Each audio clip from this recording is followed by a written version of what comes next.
Okay, welcome everyone to the Deeper Waters podcast. I am Nick Peters, your host. We're seeking, as always, to bring you the very best in Christian apologetics and scholarship so that you can be thoroughly equipped in all your evangelistic efforts. And today is no exception. We've got an interesting guest here. My guest is Abdu Murray. Now, most of you are looking and saying that sounds like a Muslim name. And I say, yeah, it probably is, because my guest used to be a Muslim, is now a Christian, in fact, a Christian apologist, and how he got there, that's an interesting story in itself. But we're talking about his book today, The Grand Central Question. Now, Abdu is the president and co-founder of Embrace the Truth, which is an apologetics ministry dedicated to engaging non-Christians with the credibility of the gospel in ways that touch their heart and mind, and equips Christians to do the same. Yet, for most of his life, he was a proud Muslim who studied the Quran and Islam, but after investigating the historical and philosophical underpinnings of major world religions and views, he found the Christian faith was the one that withstood the most challenges. And as a result, he gave his life to Christ. Now he's spoken in numerous venues, both in the U.S. and internationally, including universities, churches, training centers, and conventions. He hosts Embrace the Truth, a radio show heard on WLQV AM 1500 in Detroit and worldwide on the internet and podcast. He's also an adjunct apologist with Ravi Zacharias International Ministries and is a visiting professor of Christian thought and apologetics at the Josh McDowell Institute of Oklahoma Wesleyan University. And he lives in Detroit, Michigan with his wife and their 3 children. So, Abdu, welcome to the show. Nick, it's so great to be on the show, and it's wonderful to actually talk with you in person after such a digital exchanges between the two of us. So thanks again for having me on. Yeah, that is a benefit of getting to do a show with that. That getting to interact with so many people on a regular basis, and I hope it's beneficial for the audience who might not necessarily get to hear the people they read a lot of times. Oh yeah, it's one of the joys of doing radio, but also doing these speaking engagements where people who've read your stuff or whatever it might be say, "Oh my goodness, I hear your voice finally," or "This is what you look like." It's just really one of the joys of the radio, and then also meeting people in person. So, but once again, Nick, it's a tremendous blessing to be on your show, and really been an admirer of yours for some time now, and the good work you've been doing, and the critical nature of your thinking abilities, and just really glad to have you on our side. Well, thanks for saying that. The check will be in the mail for all of that, by the way. Now, tell my audience, if they're not familiar with you, how is it that you got to be where you are? I mean, some of us will be saved when we talk about Islam and Christianity later on, but give us a brief introduction right now of who you are. Sure, I'd be happy to.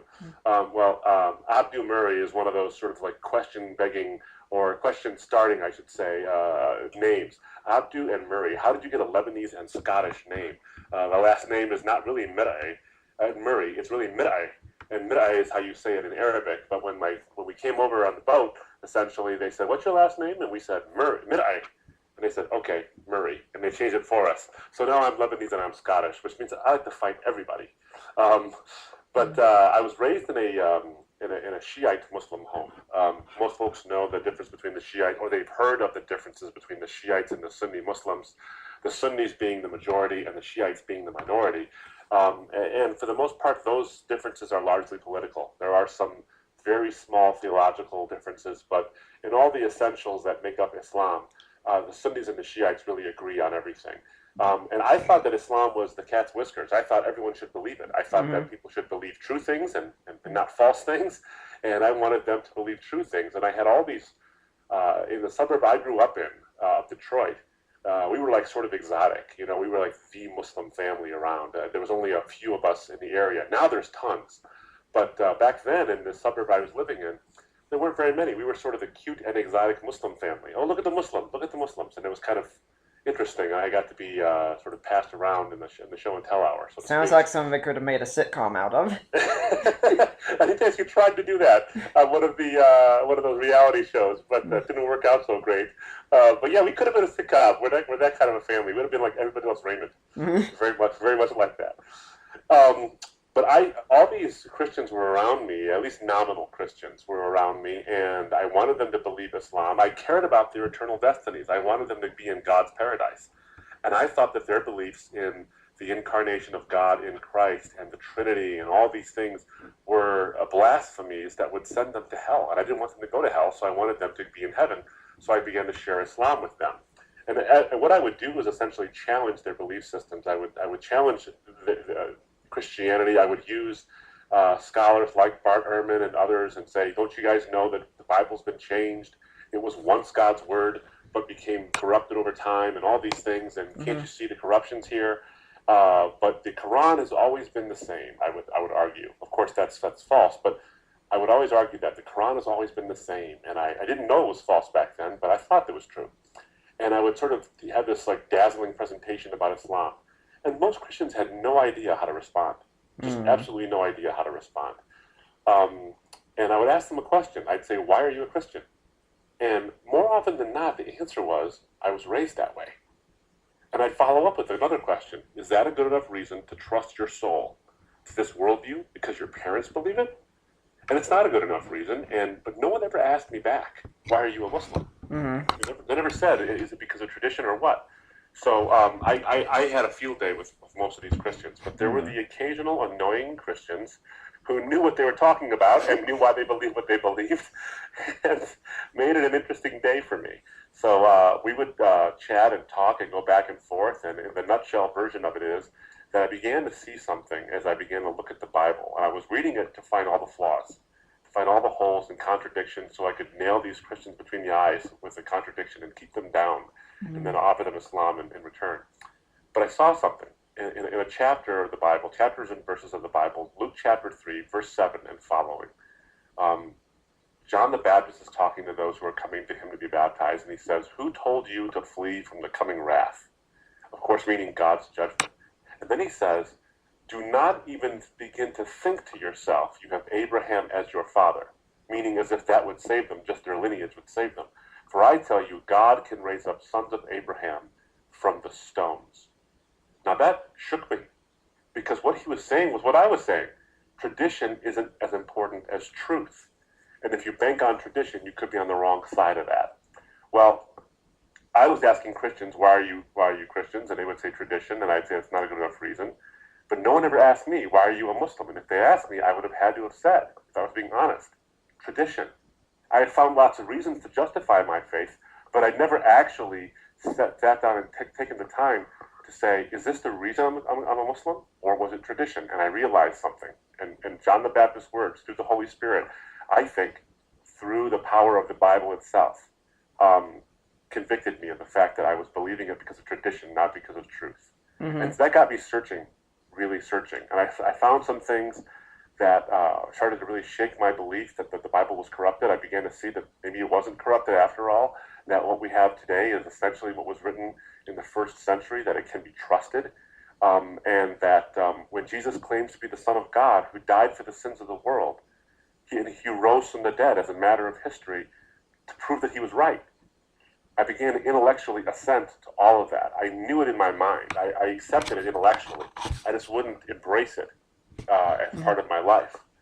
And I remember sitting at a desk in my parents' den. I was living in my parents' house at the time. I was sitting at a desk with all the evidence I could muster. I had all my evidence for Islam on the left side of the desk, all the evidence for Christianity on the right side of the desk, and then playing on the computer behind me was a debate between a Christian and a Muslim on whether or not Jesus rose from the dead, historically. So I was surrounded by the evidence. And I found the evidence for the gospel so compelling, and I began to ask God, why? Why can't I accept it? Why can't I make it part of my life? I know I believe it. It's true. I assent. But why can't I make it part of my life? And then the answer walked by the door. My father walked by. And I knew that the reason I couldn't accept it is because of the cost and what it would cost me.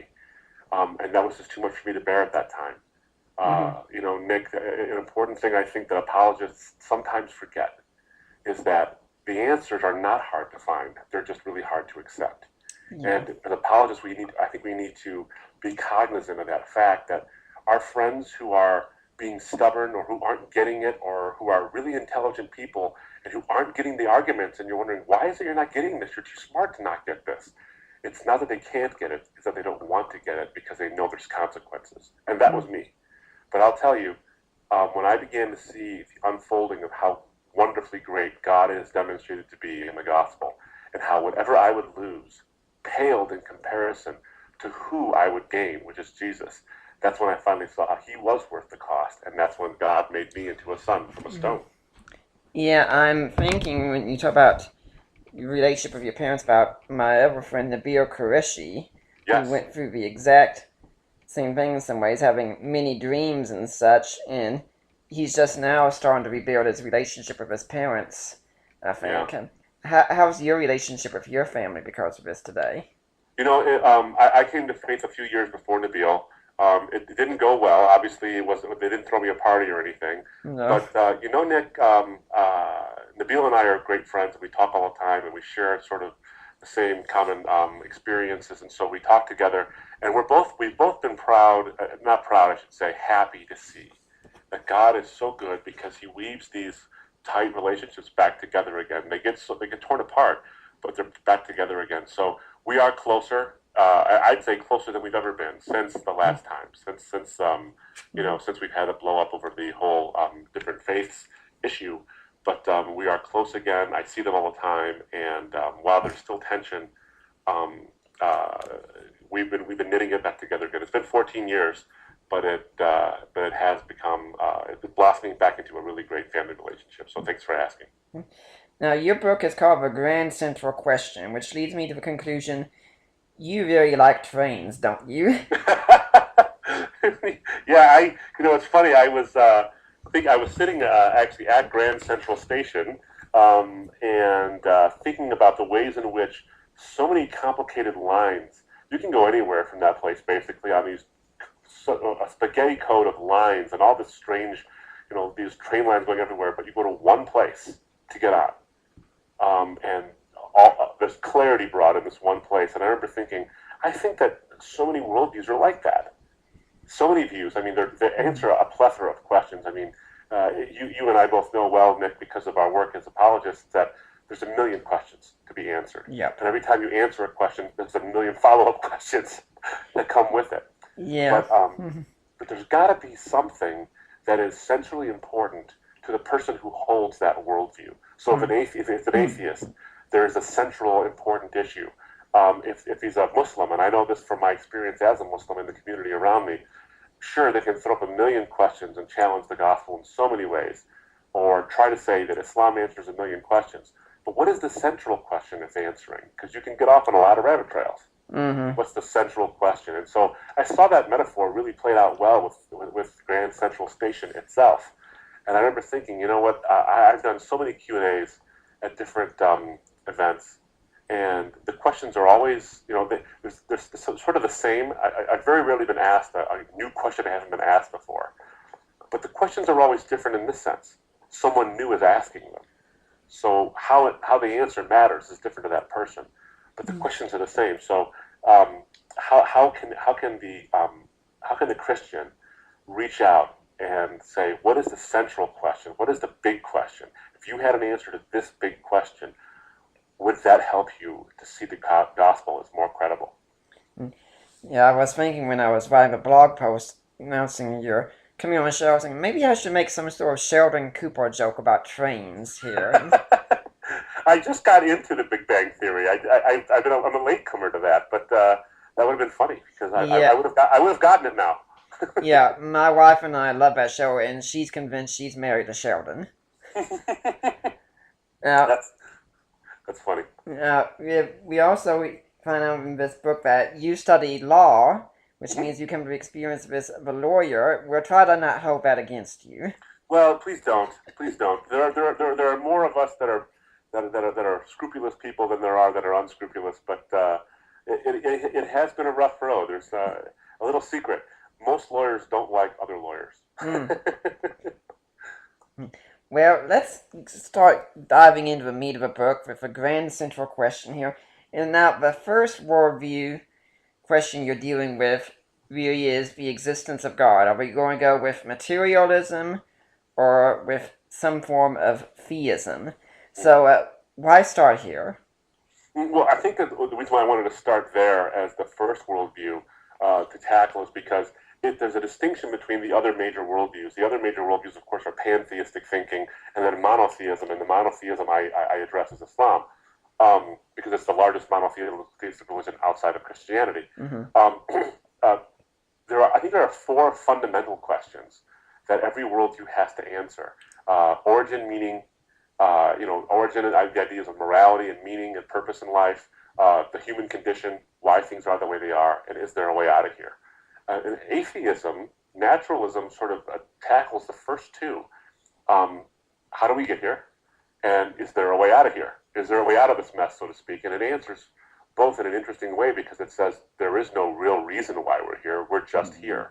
And it gives scientific reasons or naturalistic explanations, but there's no reason. There's no pre-vision of us being here. Right. And therefore, there would be no destiny, ultimately. And that first question, how we got here, in terms of origins, and is there something responsible for our existence that had us in mind? That colors every other question. Right. So that's why I start with that one. Yeah, I'm thinking about how Stephen Jay Gould said that we're here because of a particular anatomy developed from a particular fish, so count your lucky stars in a literal sense. Yes. Well, he was a lot of things, and one thing he was funny. He was funny every so often. But his quote is such an interesting quote, and as you know, I go through it in the book because he starts out. He's one of the very few, I think, atheist scientists of his day who snuck in the subtleties every so often of, I think, the quiet despair with which they lived. Because he says in that same quote, we're here because of basically all these random processes and evolution and various things. At the end, he says that he basically says there is no higher answer. We may yearn for a higher answer, he says, but none exists. And then he says something really interesting. He says, this explanation, though superficially troubling, if not terrifying, is ultimately liberating and exhilarating. What a strange thing to say. Yeah. He says this explanation is superficially troubling, if not terrifying. Well, it's terrifying. I mean, in some senses, the idea that a comet could smash into us tomorrow and the universe would not blink, it would not shed a tear over us. Yeah, I can see why that'd be terrifying. I can't see how it's liberating and exhilarating. I can't see that, and that sort of is the part where I think sometimes our atheist friends want to sort of stand up and show this bravado. They look into the yawning chasm of meaninglessness and say, I can take it. Well, you can't. Eventually you can't. So that's kind of why I think that's such an interesting quote. Yeah, I'm thinking if an atheist is listening right now to this, they could say, well, that might be terrible if that's the way reality is, but that's the way reality is, and just because you want your origins to be something divine, you want your origins to be something great, but that doesn't mean it is. Well, that's right, and it means to be right about that. Our desire does not determine truth, nor would our desire for meaninglessness determine truth. But it's interesting because I sometimes think that when you look at certain atheist writings, like Lawrence Krauss, for example, when he talks about things, he actually betrays what I think is sometimes his actual motivation. When he says things like, it's science's job, essentially, to expose that there's an illusion for meaning, that we're looking for meaning in an objective sense, but it's science's job to stamp that out. That's interesting because why couldn't it be science's job to do the opposite? To show if there is an objective purpose and objective meaning. Right. But ultimately, a worldview that doesn't have an objective sense of meaning is ultimately unlivable. I think that if we had just rampant subjective moral values, then we can't affirm something that I think every secular humanist wants to affirm, which is that human beings essentially have dignity and value. And those who don't are oftentimes those who don't hold to a theistic framework are sometimes caught being very inconsistent in that view, because they'll rail against God, a la Richard Dawkins, saying he's a pestilential, malevolent, tribal, homicidal bully, which means he picks on human beings because human beings are valuable and God shouldn't do that. And then he'll turn around and say that human beings are just machines. for propagating DNA. Yeah. Well, which one is it? Are we valuable or are we machines? Which one is it? Yeah. Well, before we get to the question of morality and our value, let's finish a thought on origins, for instance. Now, the naturalistic worldview, it does have an origin story, per se. In terms of the naturalistic explanation, it's funny because it does have an origin story in the sense that, and it's sort of evolving, pardon the pun, over time, in the sense that, as you know, there was for the last 100 years, there was the idea that the universe, there was a sort of steady state model. The universe always existed. And so ideas about explanations weren't necessarily forthcoming. It always existed. And maybe it changed over time, but it always existed. And then, of course, the standard models had come out and said, no, everything began at a particular point in the finite past, and they're fine tuning that, and they're changing it and modifying it slightly here and there, and now you have sort of the curved end that Stephen Hawking and those like him would talk about. But then you have Lawrence Krauss, who says everything came out of nothing. We understand that story, but there was this quantum fluctuation of energy, and everything popped into existence, much like subatomic particles sort of do. It's an interesting thing, though, because that's a statement about how it got here. Whether it's verifiable or not is another issue. Mm-hmm. But it's not a narrative. So the Bible has a narrative structure about how we got here. Now that doesn't make it true. Right. It just means that's the narrative structure about how we got here. But when you look at, and this is why I think one of the reasons why the Bible is such a beautiful book, because when you look at the empirical evidence, when it comes to fine-tuning of the universe, when it comes to the origin of DNA and all these things, you see that it lines up with what the Bible seems to be saying about the fact that the universe is here on purpose, for a purpose, by a purpose group giving creator. And not the universe itself alone, but also us in particular. So the story doesn't make it true. The story happens to line up with what the truth actually, at least the science, seems to suggest is the reality. So I think it's actually incumbent upon the atheist more than it is the Christian to justify his beliefs in light of the science of the origins. Yeah, I've made it my stance, my own ministry, to say I'm not a scientist, so I don't comment on the science as science. And so what I've found interesting is to go to the atheist and say, okay, just since this isn't my own, I'm just going to grant you this for the sake of argument. If you want an eternal universe, I'll grant you that. If you want a multiverse, I'll grant you that. If you want macroevolution, okay, I'll grant you that. Now, can you give me your argument against theism at this point? Right. Absolutely right. I mean, how do any of these things actually disprove God's existence? Now, I think an atheist might say, well, evolution shows, as through Occam's razor, if you just hack off the unnecessary explanations, then God becomes unnecessary and therefore is not likely to exist because naturalism explains the existence of the universe. Mm-hmm. But I think in one sense, Nick, you're hitting on something very important too, is that if the universe was eternal, so what? Why can't God also exist? Does he have to be? Does it have to be finite in the past for God to exist? Mm-hmm. And that really goes on to of course, the cosmological question of oh gosh, I'm forgetting his name right now. Leibniz. Leibniz, of course, yes, Leibniz, with the why is there something rather than nothing at all? Yeah. Kind of a thing. Because even if the universe is eternal, so why is it here? Yeah. Why is anything here? Yeah. The analogy I use is that if you picture a man who, let's suppose the argument, has been eternally existing, and he's been for all eternity standing in front of an eternally existing mirror, where he eternally sees his reflection. So here's a question. Does his eternal reflection still depend on the eternal man for its existence? Yeah. Oh, interesting. Well, that's good. I've never heard that one before. Mm-hmm. That's very good. And so what I have to ask is, okay, does the universe contain within itself a principle of its own existence or not? If it doesn't, and I contend it doesn't, then it needs something else too, so it doesn't matter.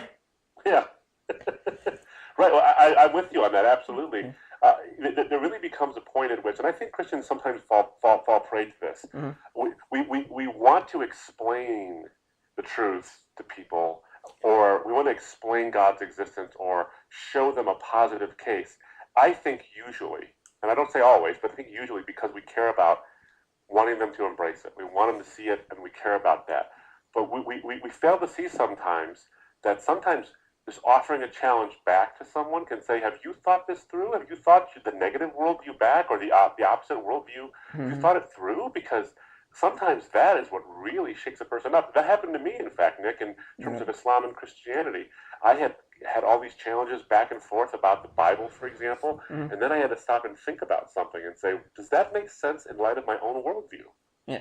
And that's what really got me to start thinking about Christianity. So it isn't always the positive case that wins the day or that starts a person thinking. I think this is critically important, of course, but it sometimes can be that just getting them to rethink their own view will do that. So wonderful analogies like you're talking about with the mirror Mm-hmm. are great tools.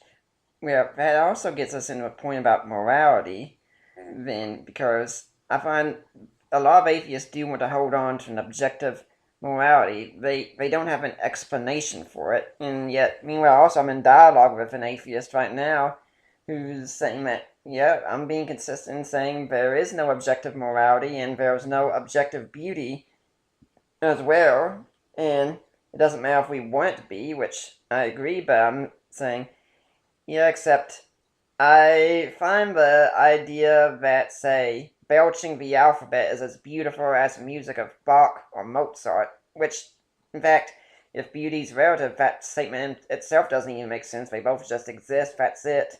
Mm-hmm. Or that killing your neighbor, loving your neighbor, there's no difference, it's just a preference. I find those to be absurd claims to believe in. Oh, absolutely. They're absurd, sort of on their face, and they're existentially absurd. Mm-hmm. It would be interesting if, in your dialogue with this atheist, and I've had a similar thing happen, Nick, as you know. Mm-hmm. Oftentimes, the strength of the argument for God's existence, because of the premises logically lead to the conclusion, it's such a valid argument that if these things exist, then God exists. Is that the atheist is sort of forced to retreat to say, then objective moral values don't exist. They have to do that, Mm-hmm. which is a very painful Mm-hmm. price to pay to Yeah. prove that God to say that God doesn't exist. And I Mm-hmm. wonder if this person who you're in dialogue with, and I've actually asked this question is, so when we're talking about these things, can I lie to you? Is that okay if I lie to you? Mm-hmm. Like if I just start spouting off lies about God's existence and making up scientific facts, is that okay? Mm-hmm. Or is it objectively a problem in our search for truth? Mm-hmm. Is it objectively wrong for Mm-hmm. me to start lying about it? Yeah. How do we ever get there? It just seems to me that there's always a moral underpinning here, Mm-hmm. and I think everyone listens, most folks, I shouldn't say everyone, but most folks listening to your show and in terms of the argument will understand the import that our moral intuitions are offended by the idea that there are no absolute moral values. Even though when we say those things, we don't really mean it. Yeah. I was in dialogue with a really bright young man recently. He's an African American gentleman, and he was raised in a Christian home, but he says he's an agnostic, but really he's an atheist. And he says, my biggest thing is slavery in the Bible. And I'm like, oh, that's interesting. So you believe in objective moral values then? He said, yeah. I said, so slavery's wrong? He said, yeah. I said, well, then can you explain that to me, how it exists without God? And he had a hard time hemming and hawing about this, and then he eventually had to say, well, maybe they don't exist. He said, well, then what is your objection? Why do you object to God's existence if slavery isn't always wrong? Mm-hmm. Then what are you mad at the Bible for? It didn't do anything wrong. Mm-hmm. And so he sort of saw the import there. I think at some point when they realize that they do care about these things, and I'm ecstatic that our atheist friends do care about objective moral values, and even those who say they don't, I think are trying to win an argument, because if they're not willing to live that way, Mm-hmm. I certainly think that your friend that you're talking to wouldn't be willing to live in a world where morality is purely subjective. I don't think anyone could. In fact, I try to go a step further and say, before we even talk about morality, let's talk about goodness itself. That morality is a subsection of goodness. Is there anything that's really good at all? And if there isn't, there's no such thing as morality. And if there's nothing that's good, where essentially there's not even any point worth living, because you can't say life is good. You can't say any goal that you want to reach is good. It's just a subjective preference, and there's not even one reason to prefer it. Because if you say you prefer something, you're saying that this is better than that, but that doesn't even make sense. Yeah, well, and you're right. The categories break down. You're Mm-hmm. exactly right. The categories begin to break down, and the discussion becomes meaningless Mm-hmm. on these things at all. It just becomes I happen to my neurons fire in a certain way that makes vanilla more attractive than chocolate. Mm-hmm. Well, okay. So people write an awful lot of books on how to justify morality if there's no such thing. Mm-hmm. It seems to me to be, this goes from C.S. Lewis's argument from Desire, of course, which can be challenged, obviously, but we spend an awful lot, we spill an awful lot of ink talking about something that we think doesn't exist. I think that's a little strange, but be that as it may, I mean, and that's one of the reasons why I wrote that first section of the book too, because I think the grand central question for secular humanism specifically, as a branch of atheism, is this idea that human beings have inherent value. That's part of what the name means, for heaven's sake. Humanism it's got a long and storied past, and its origins really start off, I think, with sort of a Christian worldview, talking about the inherent dignity and value of all human beings, qua human beings. Mm-hmm. And secular humanism, I think, adopts that, living in sort of the heritage of the Christian tradition, and says they're inherently valuable. That's why we have folks like Dawkins and Harris and others who sort of bristle at these ideas about inequality, and thank goodness they do. But at the same time, they have no consistent basis upon which to do it. So I wrote this part of with a Blaise Pascal quote in mind. He said, "Men despise religion; they hate it and are afraid it may be true. The cure for this is first to show that religion is not contrary to reason, but worthy of reverence and respect. Mm-hmm. Next, make it attractive. Make good men wish it were true, and then show that it is." Yeah. And you and I have been talking about this for a while now, Nick. Is that just because you want it to be true doesn't mean that it is true, but just because you don't want it to be true doesn't mean it's false either. Mm-hmm. And there's something that we can grasp onto with our friends who want to believe in objective moral values, who want to believe in objective human dignity, and say, "I'm glad you want to believe in that. I think it's a true search to find how you can ground it. But you can't ground it in your worldview. You can ground it in the Christian worldview." Yeah, I can't but think that someone like Nietzsche today, if he was alive and seeing the new atheist, he'd probably say something like, "You all go ahead and be quiet, please. Making all this talk about objective goodness and values and things of that sort. You're atheist. Give it up. It doesn't exist. Deal with reality." Mm-hmm. Well, it's funny because you have sort of a resurgence of the neo-Nietzschean idea. When you have Julian Baggini, for example, not too long ago, who wrote a piece, sort of his atheist manifesto, Mm-hmm. and he was railing against this whole idea. Everyone remembers those billboards that were up on the double deckers in England. There's probably no God. Now stop worrying and enjoy your life. Yeah. Baggini wrote a piece called "Life Without." Life can be bleak. Atheism is about facing up to it. And he said, atheists have to live with the knowledge that there is no salvation, no redemption, no second chances. Lives can go terribly wrong in ways that can never be put right. Can you really tell the parents who lost their child to a suicide after years of depression they should stop worrying and enjoy life? Mm-hmm. I think that's a very Nietzsche thing to say. Yeah. He's just saying, look, you are fooling yourself if you think that atheism is about the idea that there can be beauty and magic and mystery and meaning and joy for everyone, because for some it's not going to happen. It's just not going to, and there's no second chances. And it's hard to see how he's wrong. On atheism, there's no way to say he's wrong. He's absolutely right, I think. And Nietzsche would be in good company, I think, with Baggini. But not with most of the new atheists, as you're pointing out. Yeah. I mean, when it comes to beauty and goodness and such, it's not that I believe these things because I want them to be true. It's these claims are so self-evident that I think what Peter Kraft says, it doesn't take a PhD to see these, it takes a PhD to miss them. And He's right. He said that with our society, we're either one of three things will happen. Either, first, we'll self-destruct and destroy ourselves with these new philosophies we're embracing. Or second, we'll prove that every cultural war that has believed in objective goodness and objective beauty has been wrong. or third, we repent of our wicked ways and return to our old traditions and embrace objective goodness and objective beauty.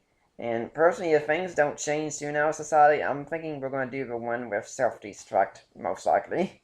Well, Nick, you're reading the tea leaves, but they're not so tea leafy. They're actually quite the signs are there. Mm, And I pointed this out in the book too. When you live with this idea that there is no objective moral values, or that humanity is the one who decides them, mm-hmm. because obviously to be objective, they have to be beyond human opinion. But if there's nothing beyond human opinion, then they are subjective to human opinion. Yeah. And you see this outworking with people like Peter Singer, but also the medical ethicists like Alberto Giubilini and Francesca Minerva, two Italian medical ethicists out of Australia who wrote in the Journal of Medicine that it is justifiable, following along the lines of Peter Singer, Mm-hmm. it's justifiable, philosophically, medically, ethically justifiable for parents to kill their not preborn but newborn Yep. children for any reason. Mm-hmm. And they base it on the idea that a human being is not a person until that person becomes self-aware and can value themselves. And babies can't do that. So the only real person in the equation is the adult mother or the adult father. And since they're the one who puts the value on the baby, they can say the baby has no value and therefore kill the baby if it gets in the way or whatever it might be. Whether there's some kind of a birth defect or simply this, you are a burden financially. Or I have a career, or I'm an athlete, or whatever it might be. That is the kind of thing that results from subjective moral reasoning alone. That's the kind of thing that will result, and I think that's why when Peter Kreeft says that, I think he's absolutely right, and we're starting to see it in our day. Yeah, I've made the statement before that when we look at the ancient Canaanites that Israel helped obliterate in its time, that they would be practicing child sacrifice. And I say, yeah, that was wicked and evil, but at least when they sacrificed their children, they were trying to ensure the goodness of a harvest or something like that. When we sacrifice our children, we do it for the sake of convenience. Yes, well put. People. Back then they would sacrifice their children to Molech, and and nowadays we sacrifice our children to career. Well, there's a whole lot more that's said in the book on atheism and theism. So we've just given a brief thumbnail, but as it is, we've only got so much time, so we're going to move on now. We're going to be assuming some form of theism has been established. So now our question is going to be, why traditional monotheism instead of pantheism? So first off, just trying to explain for the audience that might not know, what exactly are we talking about when we talk about pantheism? And it's a great question, Nick, because it's interesting. People don't realize that they're more familiar with pantheism than they know. Pantheism has many expressions. It's an Eastern thought, but actually came from the Greeks. The Greeks really sort of, as they migrated from Greece into Persia and eventually into India, pantheistic thinking really started to take hold in India. Today we find its expressions in Hinduism, Buddhism, Shintoism, Taoism, Confucianism. But in the West, we find its expressions in the New Age and the New Spirituality, and we find it in Scientology and these kinds of things. Essentially, though, the name gives it away in terms of its Greek sort of roots. You have pan, meaning all, and theos, meaning God. So pantheism is essentially the view that all is God and all is one. So everything is God. I'm God, you're God, the microphones we're using are God. All these things are God. Now, not just gods, plural. We actually are all the one and only God there is. We're all part of the divine. And we're under the illusion of separateness. We're under the illusion of lack of divinity. To quote Deepak Chopra, we are gods in embryo. And we just need to wake up to our divine status. So pantheism in all of its forms believes this to some degree. Now, there are polytheistic pantheists, like there are Hindus, for instance, who worship 300 million different gods. But even those Hindus believe that all those gods are manifestations of the one creative force called the Brahman. And, the New Agers, they think it's the universe, or Gaia, or you name it. There's always one source for everything. And we're all trying to realize our unity with that one source. And until we do, we'll be living in the state of death and rebirth. So that's pantheism in a nutshell. It's a very complex system of belief. and it's got its own manifestations in various world religions. But that's pantheism in a nutshell: that everything is God, and God is one. Okay, so in this, well, okay, that's a New Age movement and such in many ways, but what's the problem with that? I mean, isn't that the way reality is? Mm. Well, it's funny because um, uh, it preys on a negative view. There's a couple of things wrong with pantheism. There's some very serious logical problems with its outworkings. The first thing is this: if we are all essentially God in our natures, and we are all part of the essential, the divine intellect or the divine, all creative force, what could have tricked us into thinking we're not? If everything is God, what could possibly have tricked you or me into thinking you're not? How is it possible? If you are a eternally existent being who is in communion with everything at once, I'm not sure what could have possibly tricked me into thinking I wasn't. And by the way, if we're all part of the same, who got tricked? We're all part of the same thing. We're all part of the one consciousness, or the one even impersonal universe. So it's hard to see how we were tricked, and it's even more impossible to see who was tricked in the first place into thinking this. So the idea that our perception of our separateness, to me, is actually empirical evidence against pantheism, because it's hard to see who was tricked in the first place. So I think that our perceptions are probably more accurate than what pantheism tells us, that we're all part of the one divine. I think that's just a matter of just a fundamental issue with pantheism.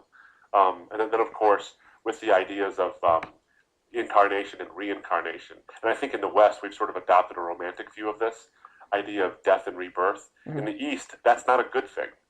The cycle of samsara, of death and rebirth, is bad. You don't want to keep coming back. You want to eventually stop dying and being reborn, because you want to become part of the impersonal absolute, the Brahman. That's for the Hindu. For the Buddhist, you want to become nothing. That's your goal, is to become nothing. We in the West want to, evolve into these. I want to come back as a, condor or something. That's very pie in the sky, but it's not orthodox pantheism, so to speak. We keep dying and being reborn because we're trying to work off our karma. Well, the question becomes this: what were we working off in our first life? What bad karma did we have to work off in our first life? Again, what accounts for the origin of my identity as Abdu Murray versus the Brahmin? There's just really no cogent explanation there. It lacks sort of a correspondence to reality, but it also lacks a coherence. Well, with the first thing you were thinking about the tricking aspect, I was thinking another question we could ask in background was not just how did we get tricked in the what is being tricked exactly. We could just as well ask who's doing the tricking in all of this. Another good question. Exactly. If we're all the same and we're all one, then how did one? How did we? Who did it? Who else is left? There's no one left to trick anybody. Yeah, and with the reincarnation, I was discussing this with some friends at a church event recently, and said, actually, reincarnation, it's not what the pantheists really teach. They teach transmigration. It's just when they were trying to get it over here and get Americans to get interested in Eastern religion, they found out pretty quickly Americans weren't too keen on the idea of coming back as a rat.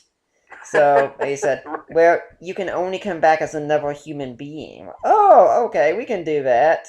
Yeah, exactly. And it's so funny because given that, when pantheism really dawned in the West, and we took it, we got so romantic about the whole idea. And C.S. Lewis, and I say this in the book too, C.S. Lewis does it in the Screwtape Letters. He talks about when the master demon is teaching his apprentice, in order to trick them out of belief in God, you have to prey on their horror of the same old thing. And I think when pantheism dawned, when the New Age and other ideas dawned here in America and in the West, our horror of the same old thing is what helped pantheism spread, because it sounds exotic and deep and spiritual and interesting, as opposed to what we consider to be the same old thing of Christianity, oh, sure, God and the guy with the white beard and all this stuff, and be a good person, you go to heaven. Now, apart from the fact that that's not even what Christianity teaches, um, they thought it was, and so they kind of said, "Oh, this sounds really spiritual and interesting, and oh, I can come back as a warrior or a king, or maybe I was one in my past life or whatever." It's all romantic and sexy, but it ultimately leads to, I think, really uh, the ultimate illusion, which is to think that these things are real modes of existence, when in reality, I think what the Bible teaches about our existence is what's really important. And it leads to things that I think become horrible, frankly. I mean, not in the sense that the pantheistic teachers are trying to teach you horrible things. It's that they lead to horrid, I think, horrid implications, eventually. Like the idea of what pain really is and how we deal with it, which is why I talk about that as the grand central question for all of pantheistic thinking. Well, go into that some. Sure. When you look at all iterations of pantheism, I don't care if it's the extremely Western versions, the sci-fi versions of Scientology, or the New Agey versions of Shirley MacLaine and Deepak Chopra and Eckhart Tolle and Marianne Williamson, all of them basically say that pain is an illusion, because we're under the illusion that we're not divine. Our existence is an illusion called Maya, and essentially our pain is an illusion, that what we're experiencing in terms of suffering is not real, that we have to just wake up from our state, and that we'll eventually be enlightened enough to realize our pain, and we'll escape this mode of existence, we'll escape our illusion of pain. That's why when you see Eckhart Tolle and Deepak Chopra talk about this, it's so interesting. I mean, Tolle, when you think about what he says in the book The Power of Now, made popular by Oprah Winfrey when she was on her book club, sold millions of copies. People are buying this stuff up. He's a Hindu, essentially, but he doesn't use Hindu words. He uses Western words to cover that fact up. He says this: enlightenment consciously chosen means to relinquish your attachment to past and future and make the now the main focus of your life. It means choosing to dwell in the state of presence rather than in time. It means saying yes to what is. You then don't need pain anymore. An interesting statement. How much more time do you think you will need before you are able to say, I will create no more pain, no more suffering? How much more pain do you need before you can make that choice, he says. And my response to that is, are you serious? Can you really be serious? You're telling us that our pain is an illusion that we create because we're holding on to the past and we're anxious for the future.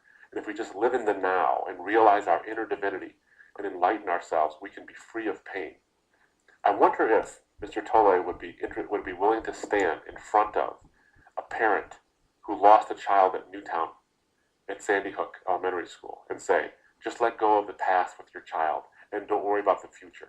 How much more pain do you think you'll need before you can let go? What, really? That's what I'm talking about the kind of thing that kind of worldview, though well-meaning sometimes, can ultimately result in, I think, a monstrous idea that the reason that parent feels that pain is because they had a connection with a child who was a valuable person in and of their own right. And Mr. Tolle is basically telling us, let go. Let go? None of that person's valuable. Of course I don't let go. And that's the fundamental distinction between, I think, pantheism and the gospel. The gospel is not the kind of thing is not the kind of message that tells you, hang in there, you'll be fine. Or get rid of your illusions of pain and suffering.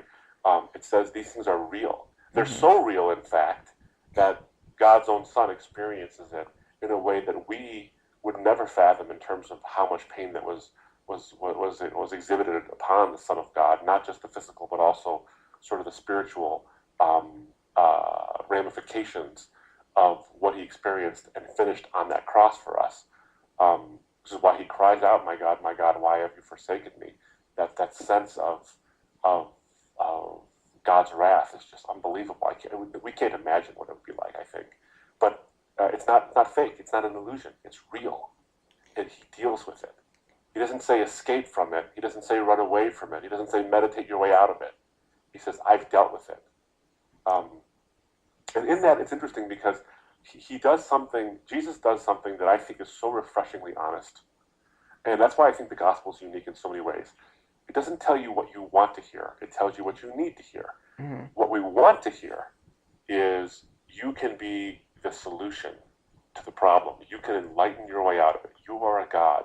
You are divine. You are powerful. You are wonderful. All these great things. Um, and you can sort of manufacture a way out of this mess. Um, Jesus doesn't tell you that. Mm-hmm. He tells you that you're a wretched sinner and God loves you anyway and he wants to save you from yourself. It's interesting because there's no logical inconsistency there. Atheism, Islam, and pantheism, I think all three, I should say, live with a fundamental contradiction. All of them say, to some degree, that humanity can better itself, that though we're the problem, we can be the solution. Well, I think that's an inconsistent idea. If we're the problem in our very nature, how can we be the solution? Mm-hmm. We're the problem.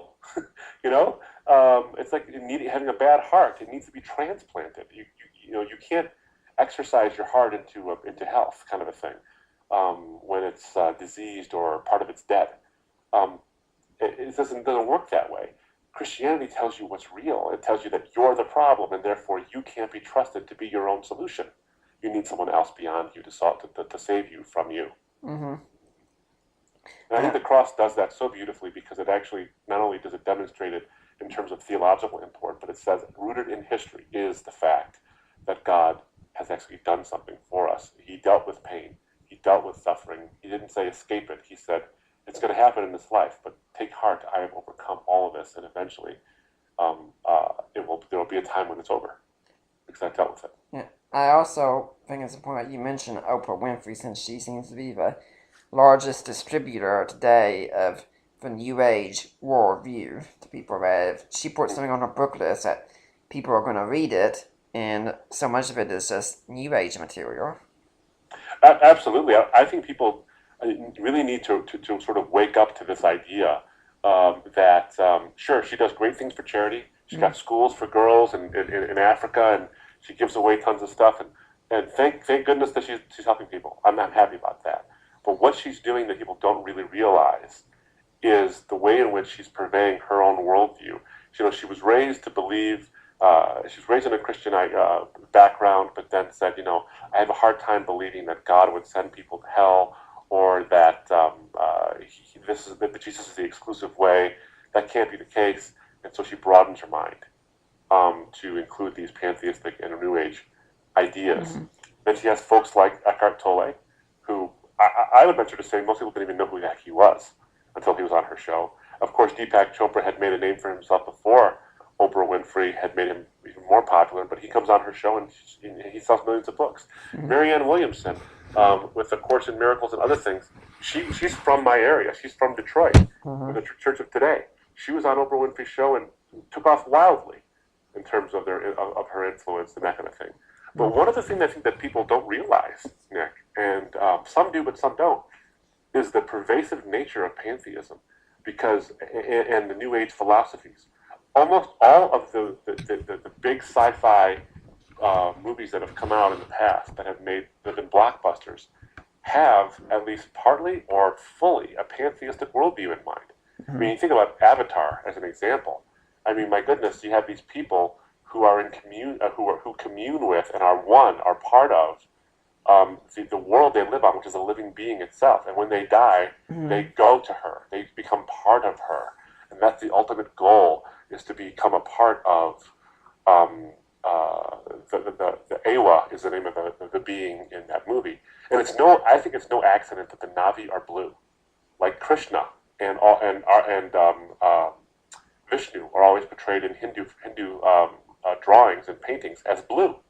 I think it's no coincidence there that worldview is being, if not espoused, at least touted or used to tell a story. Yeah. And that's true with Star Wars, and it's true with Matrix and other things as well. Yeah, I was going to mention Star Wars as well, and I mean, a lot of these movies I really do enjoy. The Matrix, for instance, it's one of my favorite films, but at the same time, you gotta be careful about the worldviews too. Oh, absolutely, absolutely right. I mean, I'm a big Star Wars fan and a big Matrix fan. I love both series, despite some of the really unfortunate shortcomings of the latest three of the Star Wars films. I still like them all, and I still watch them all because I'm a diehard. But it's funny because I sit there if I watch them with my son, for example, I'll say, what did you notice about that? What did you think about what the force is and how this works? And if we talk about these worldviews, we can begin to really intelligently understand and see where they pop up. Yeah, I will say the advantage of the Matrix is the Matrix at least does get people asking those kinds of questions, which gives us a really good foothold in evangelism when we talk about the Matrix with people. Oh, absolutely. And of course, the makers of those movies borrowed heavily from a lot of different worldviews, Mm. including Christianity. I mean, when you look at the end of the way the series ends with Neo sort of giving his life for humanity and the machines as well, and he sort of lets the sin come onto him in terms of the agent, his sort of blackness coming onto him, so he can defeat it. That's a very Christian theme.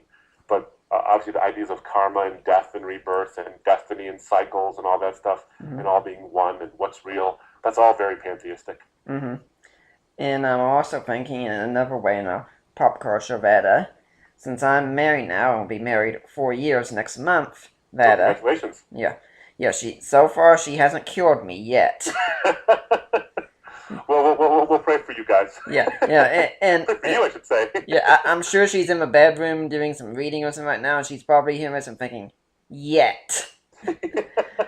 But anyway, when we've been watching TV, sometimes we'll see these commercials for these dating websites, and after a while, she stopped asking, "Did you try that?" Because every single time, I say, "Yeah, I tried that one too." But when I was trying these sites, one aspect I see that show up in each of these would be the claim of spiritual but not religious. There's Yes. a claim that to me never made any sense whatsoever. Mm. Yeah, I think you're hitting on something very important. I mean, people are identifying this way. I'm sure you're aware of those studies that show that there's an increasing number of what they call nuns, Nones, those who, if they say what's your religious affiliation, they'd say none, but they'd also identify as spiritual. And Sam Harris tried to sort of recapture this word spiritual recently to talk about things that are, sort of awe-inspiring and appeal to the imagination and our sense of wonder. But again, the word itself has got the word spirit in it, for heaven's sake. How can you uh, denude it of its supernatural import? But yet, spiritual but not religious. It's interesting, Nick, you say that because I think everyone is essentially religious to a degree. Mm-hmm. I mean, scientism is essentially, when it comes down to it, a religious philosophy about the ultimate nature of reality and who gets to determine what's real. Science is the only means, and scientists are our high priests. Yeah. That's exactly what it is. Yep. So, yeah, spiritual and not religious, I think, is it's an oxymoronic idea. Yeah, I really like how way you refer to science as our high priest, because a thing I've made a long times is that this has become the new fundamentalism of today. But in the past, there was the Bible was the final authority, and the priests were the bearers of knowledge, and everyone bowed down to the priest. And today, we do the exact same thing with science, where science is the new fundamentalism, as it were. And I don't say that to bash science. Science, properly understood, is a wonderful thing, but when it becomes the final arbiter of truth, we have a problem. And so many atheists I meet hold to science and give it the same authority as, say, fundamentalists that are entirely married to inerrancy, let's say, that there can be no error whatsoever. And I say that as one who holds to inerrancy and as one who holds to the value of science, that these are just creeds that are held to, and science has become the new priesthood. It's given the exact same authority that the Bible they condemn is given.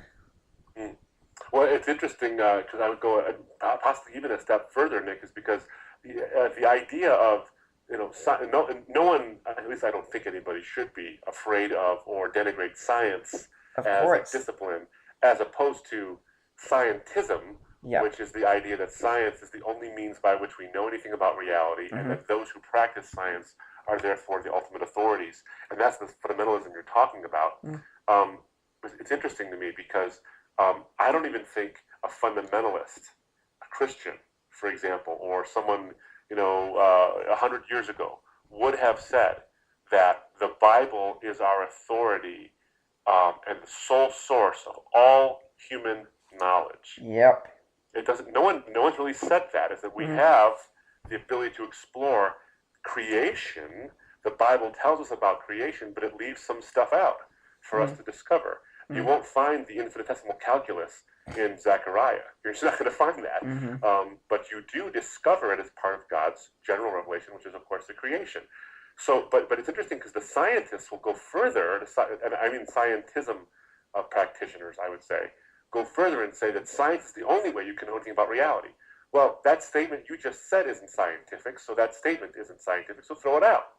And that's sort of like the mistake that people like Hume have made, and some of the mistakes that I think have continued to be propagated among some of those who say that science is the last arbiter on matters of truth.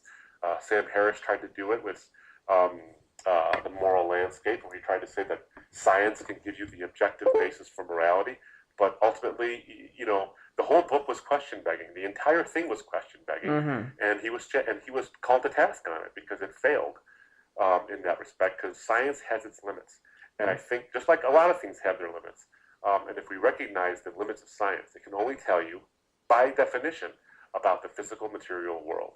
It can't tell you the why questions, and it can't tell you the ought questions. That's another realm altogether.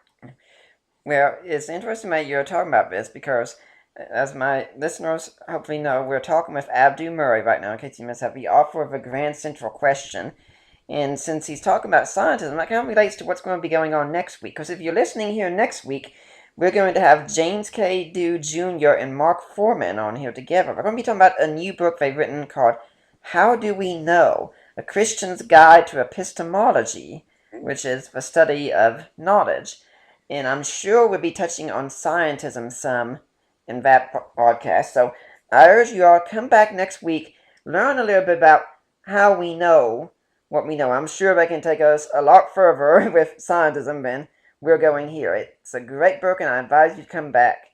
For now, we're still here with Abdu Murray. We're talking about the book, The Grand Central Question. And since we brought back atheism a little bit, let's try and connect these together. Do you agree that it's quite likely that the reason the New Age movement is making such a big hit here in America and elsewhere is because atheism left a vacuum that needed to be filled? Oh, Nick, I do agree. I agree with that statement, and I think that human beings are incurably spiritual. We are incurably religious to some degree. That's why I think statements like spiritual but not religious are just, we're fooling ourselves. You're religious. If you say you're spiritual, you're religious to some degree. You have made up your own religion, but you're still religious. I think that human beings are incurably that way. That's why we have atheistic churches, for heaven's sake. I think that there is a need to connect, and a need for community, and a need to be part of something bigger than ourselves. I'm not saying that it means that there is something like that. I'm just saying we have this need within us.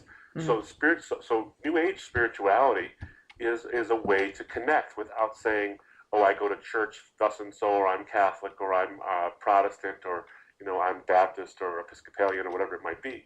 It's a way to break with tradition, yet maintain the traditional sense of spirituality within ourselves. It's interesting because when C.S. Lewis said, that we have to be careful not to succumb to our horror of the same old thing, Christianity is also often considered the same old thing. But then when you look at other worldviews, and I've looked at all of them in terms of the worldviews and also the religious expressions of those worldviews, look at atheism. What does it tell you? There is no God, therefore you have to be him. That's why Nietzsche said, what sacred games must we invent? What rites of atonement do we have to come up with now that God has bled to death under our knives? So if there's no God, we become him. What does pantheism tell you? You become God. You are God. Not only do you become him, but you have to realize you already are him. And what does Islam tell you? Islam tells you that if you do enough good things, you will please him, that the power is within you. All these religious systems tell you that we are the solution and that we have this ability. Christianity is the one that's unique, and that it tells you that that's not true. Everyone else tells you need works, you need to educate yourself out of this mess, you need to meditate yourself into into divinity, or you need to work yourself into God's good graces. And Christianity tells you, no, that's not how it works. And it's unique in that sense. So if any one of these worldviews is not the same old thing, it's the gospel. But yeah, because of that fact, because we do recognize a need for spirituality, but we also want to justify ourselves. Atheism justifies ourselves, and so does pantheism. But pantheism holds on to the spiritual at the same time, which is why you're seeing its resurgence, and it's such an intense growth. Yeah, I'm also thinking that it's because when atheism comes, it says there was no special revelation coming from outside. None of the theistic arguments work. Reason can't tell you anything about God, and people are still a vacuum for God, so they say, no revelation, no reason. What can tell me about God? Well, nothing but feeling and experience. You're absolutely right. You look inward. I mean, I actually remember reading someone. I was at a law office back when I was practicing law, because we're doing full-time ministry now. But when I was practicing law, I walked by and I saw some of these, postings on someone's cubicle, and it said something like this: I looked to the Christian cross and could not find him. I looked to science, but he was not there. And I looked to the mosques of Islam, but he was nowhere to be seen. It's only when I looked inward and saw him inside me through my emotion and my experience that I finally found God. It's like, whoa! I mean, you're hitting it right on the head. He's nowhere out for to be objectively known, only subjectively felt. And this, I think it's because that, honestly, even amongst Christians, we don't really take theistic thinking too seriously. We don't really sit down and think about God a lot. We worship Him, we sing to Him, we praise Him, we thank Him, but do we really think about Him? It's a great question, because I recall, this is interesting. I recall as a young Muslim guy, I played a lot of basketball. I'm really tall. I'm 6'8". I played college basketball, and I would always go into these playgrounds where no one was in the middle of the summer, and I would just practice, and I'd play forever. But while I did it, I would actually be talking out loud to God as a Muslim, because Muslims have a very ritualistic prayer, but there's also a form of prayer called dua, where you beseech God and you come to Him more on a personal level. And I would go and I would sit in this one play structure where no one was there, and I would just talk out loud to God, praising Him, but also just thinking about how grand and powerful and amazing and infinite and all-knowing and all these things. I would think deeply about these things, which I think ultimately is what led me to the Christian faith, that basis in wanting to think about God. I think that we sometimes form a false dichotomy between worship and our thought life. Right. I think our thought life is a very intense form of worship. Oh, yes. We need to recapture that idea as Christians. Yeah, I wouldn't deny now, marriage here, that my wife's the more emotional one, and I'm the more intellectual one. I like to say I'm the head, she's the heart. And if someone comes for counseling and such, I say, yeah, Allie's the one you need to talk to, because she'll have a whole lot more empathy, honestly. For me, I'm sitting there thinking, hearing what you're saying, I'm wondering, is your theology accurate at this point? Is your... Well, together you make a good person. Yeah, and so, for me, when it comes to worship, if I read a good book on, say, historical Jesus, it's like, wow, this is what worship is like. And we've been fortunate to find a very good church, because she wanted one with good contemporary music, and I said, yeah, okay, I get that, but I need a church that takes the life of the mind seriously. And we found one. I mean, what I tell people about churches, you can even text in a question during the service, and a pastor comes out after the service and answers your question. And I thought, okay, I'm sold. I like that.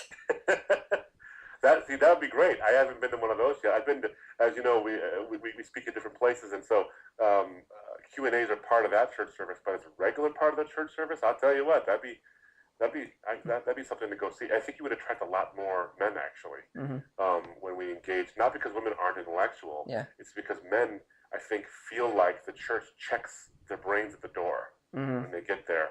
Stuart McAllister from RGIM, a good friend of mine, always makes the comment that the Bible tells us to be transformed by the renewal of our minds, and sort of a contemporary feel-goodism tells you to be transformed by the removal of your mind. Mm-hmm. And that's not biblical. The Bible is all about the mind and renewing of our minds. Yeah. But it's funny, we're not Mr. Spock, Right. so logical law doesn't dictate, but we're also not big balls of emotion, Right. so that emotions alone should dictate. We're whole people. Yeah. Which is, I'm trying to convey that in the book too, that there's ways to connect with people um, through the heart and the mind. And what I think is the intellectual argument given well actually touches the heart at the same time.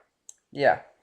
And when we're doing this kind of thing, that I like to follow Aristotle's rules, where you present the reason, then you go to the emotion, and then you go to what the corresponding action should be. Because too often in our churches, it seems like we're trying to work people up to have a feeling, an experience, or something like that. And like, if you have that feeling, if you have that experience, great. But what if you don't? Yeah. And that's okay too. And what if you do it in another worldview, by the way? I mean, Yeah. How many times have you and I run into people from a different worldview? Richard Carrier is a good example. Richard Carrier will tell you he felt liberated and enlightened and free when he became an atheist. Mm-hmm. Well, how do you say, nuh-uh? Yeah. He can say, yeah, I did. So the whole, emotive aspect doesn't prove anybody right or wrong. It just means that that's what you felt. Yeah, it's objectively true that you felt that way. But that's all that's objectively true about it. Yeah, I keep thinking that whenever Easter comes, and if I'm in a church that sings, you ask me how I know he lives within my heart, I'm sitting here thinking, okay, I'm about to scream at this point, because if you keep going with this, there are some guys who are going to come to your door someday that are called Mormons, and they're going to tell you what they know in their heart as well. Mm-hmm. Mm-hmm. Yeah, and there's every major religious view has a sect of people who, even Muslims, who would appeal to a sort of emotional or a subjective experience. The Sufis and Muslims, right? Sufis, yeah, absolutely. Sufis do that. You're absolutely right. And even some rank and file Muslims will tell you, just pray about whether the Quran is true. Mm-hmm. If you have an open mind and an open heart, you'll see that the Quran is miraculous and it's true. Well, that's not a good test for truth. And even they know it, because if you get a probe, they'll give you sort of rational arguments in favor of the Quran, kind of a thing. So, but yeah, I think we need to have both. I think that God has made us so that we do react. Emotions are good things. And intellect is a good thing, but the abuse of both is a bad thing. Right. So we need to have an integration of both of those things, and I think the gospel uniquely does that. I don't think any other worldview really does that. I think we're tricking ourselves if we say that we find some kind of emotional kick out of atheism. Yeah. Really? Where is it exactly? And you can tell yourself these things, but okay, fine. Ultimately, I don't see how it's possible that you can find that in atheism.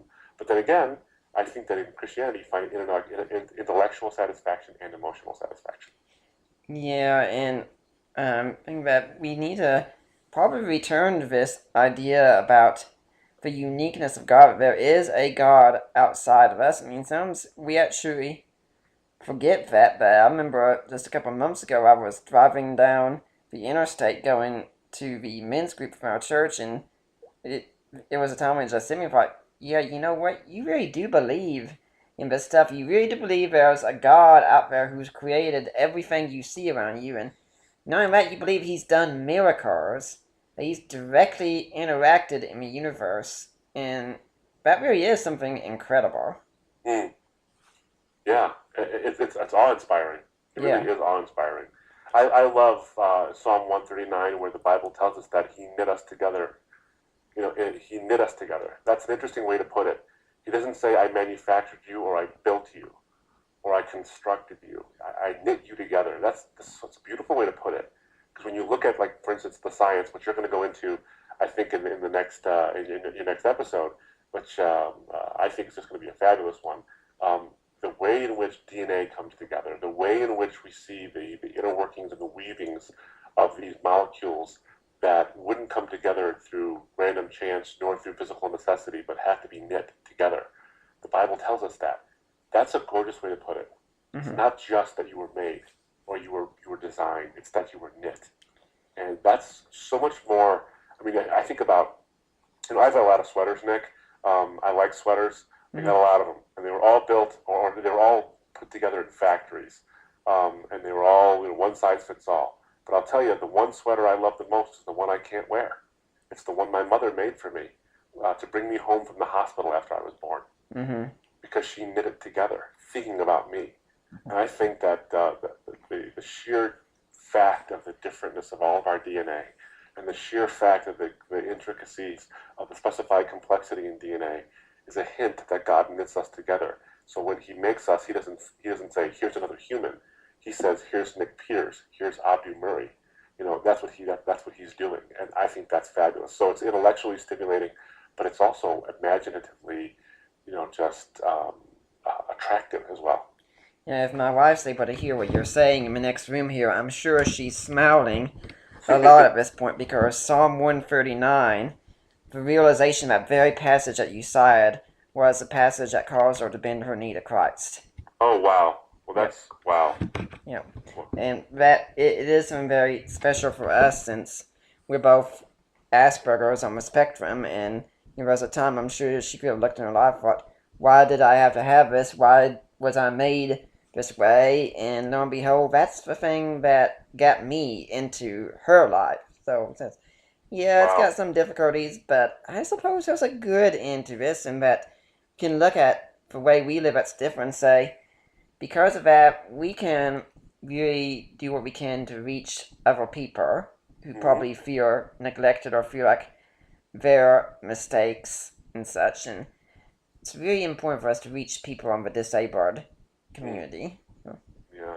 mm-hmm, Well, wow. That's amazing. That mm-hmm, really is. And that perspective you're seeing is a biblical perspective, mm-hmm, and I dare I say it, a Christianly humanistic perspective. mm-hmm. Not in the sense that humans are the most important thing, but that you have value. You and your wife have value because you're human beings, and not for any other reason. Not because you're valuable to someone else. Right. You have value because you're human beings, and then God, and the destiny God has put before you, or the reasons why, and you struggle with whatever it is you struggle with, is because other people are in view, because they're also inherently valuable.